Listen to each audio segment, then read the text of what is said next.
So what's at stake in terms of the squash bid?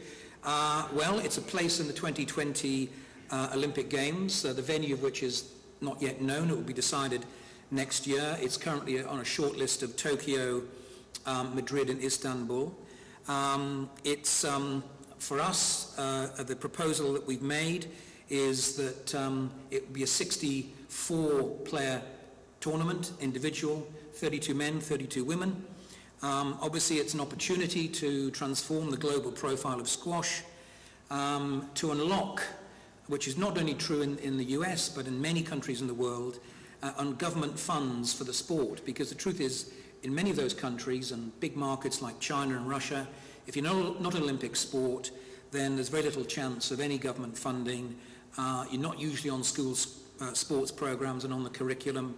So to be on the sports program is not just about providing you with the platform that the Olympic Games represents, with over 4 billion viewers worldwide, but also to actually on a national and individual country level have more success in terms of funding, being in schools and attracting new sponsors and broadcasters, and of course ultimately new fans and players, and the potential, once squash is in, of then securing a longer term place in the Olympic Games. Who are the other shortlisted sports? Who are the competitors?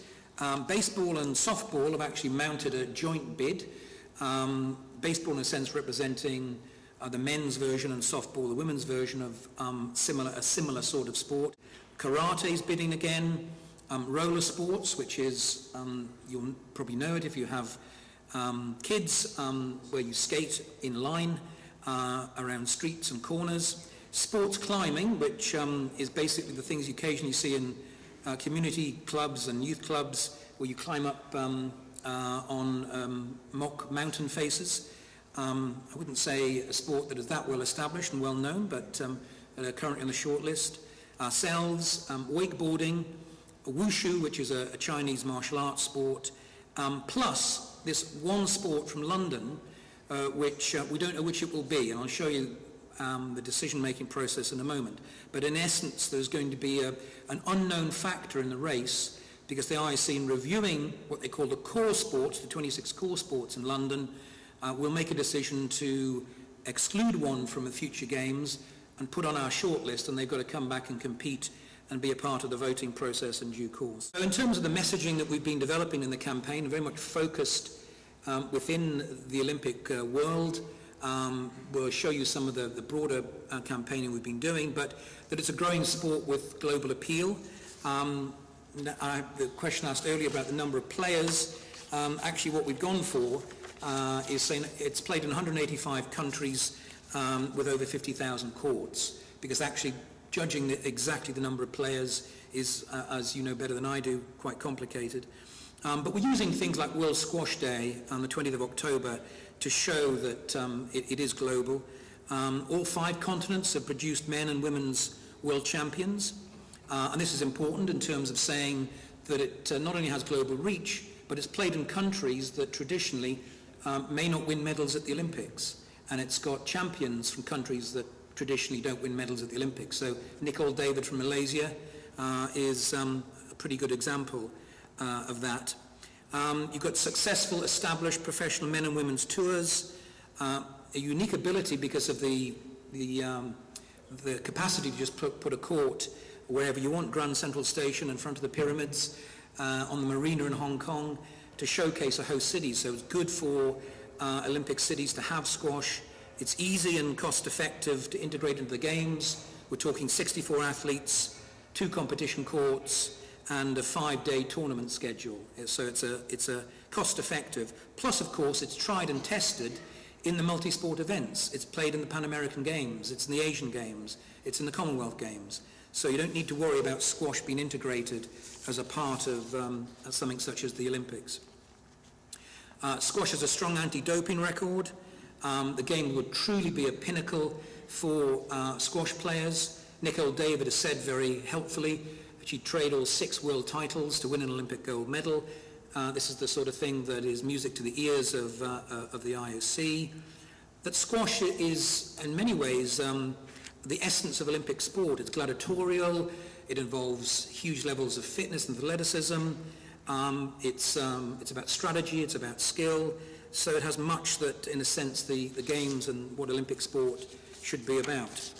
But crucially, I think, in terms of the way that we've developed the campaign, we've also showed that it's a sport that's embraced innovation. It's changed, it's made itself more fan-friendly, more spectator-friendly, more viewer-friendly, better for broadcasters, and that innovation from the all-glass courts to the use of video review shows that it's a sport that has adopted itself and changed itself, particularly in terms of the modern demands of the broadcasting world. And crucially, it's a sport that's listened and learnt from 2 previous bids. So what are the keys to success that we hope will bring us there? It's understanding the decision makers, and you can see the focus, and we've tried to make sure those decision makers are kept informed and they love the brochure and they like the way we're going about this. Understanding the competition, and that of course becomes complicated because we've got an unknown competitor coming out of the decision on the London sports group. But we have a powerful narrative and consistent messaging, and hopefully you've seen from both the slides, from the film and the things I've been saying, that there's a consistency in style and in what we're emphasizing. Strong leadership is important. There's no doubt the IC want international federations and their constituent bodies to be strong and robust organizations, and the President has been traveling extensively and ensuring he's properly engaged, as has George. That there is a stakeholder engagement going on, and that ranges from the media to the other international federations to the National Olympic Committees.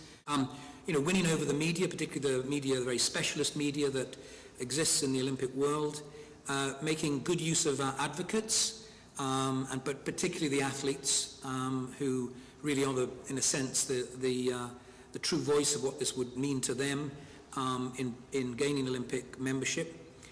This idea of a brand-enhancing brand, the whole argument being that the brand of squash, and particularly as developed and innovated, would enhance the brand of the Olympic Games. It would be a great addition to the Olympic Games.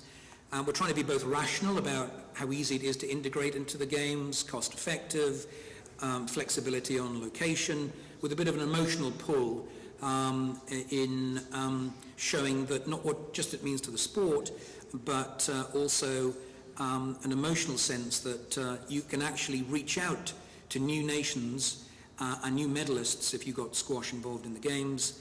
And ultimately, it's all about us maintaining momentum, because I've been involved in many of these campaigns for Olympic Games and World Cups and other things, and failed bids often start well, slow down, and then don't have momentum at the end. And we can see from the timeline I put up, there are certain key moments in the race, and we need to have that momentum all the way to Buenos Aires.